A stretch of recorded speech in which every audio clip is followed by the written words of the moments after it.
Monsieur Ricoeur, comment vous êtes arrivé à la philosophie? Comment vous êtes arrivé peut-être à la première question? Quand vous étiez enfant, quel a été le premier contact avec le monde de la philosophie, avec la question première, disons, les questions premières? Oui. Je dois dire que mes lectures m'ont très vite orienté vers la philosophie, dans la classe de philosophie, et je dois beaucoup à mes premiers maîtres. Dans la classe de philosophie, et puis dans le début de mes études universitaires, avec un philosophe qui est bien connu d'ailleurs chez vous, Gabriel Marcel.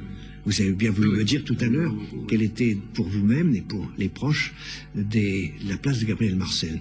Et j'ai été introduit justement par Gabriel Marcel à une façon de philosopher qui est essentiellement un dialogue.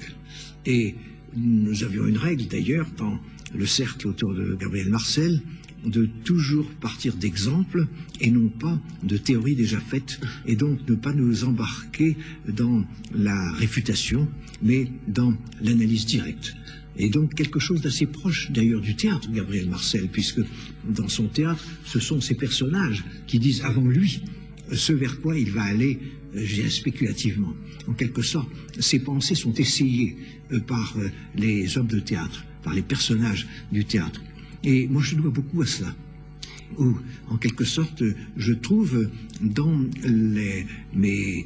ceux avec qui je dialogue, ceux avec qui je suis confronté, comme un rapport dramatique, au sens, n'est-ce pas, du drame. Et la philosophie, je pense que la philosophie grecque a commencé avec des dialogues, non? Justement avec le dialogue. Ouais. Très souvent, on réduit le platonisme à des thèses, on dit le platonisme. Mais Platon, c'est les dialogues de Platon.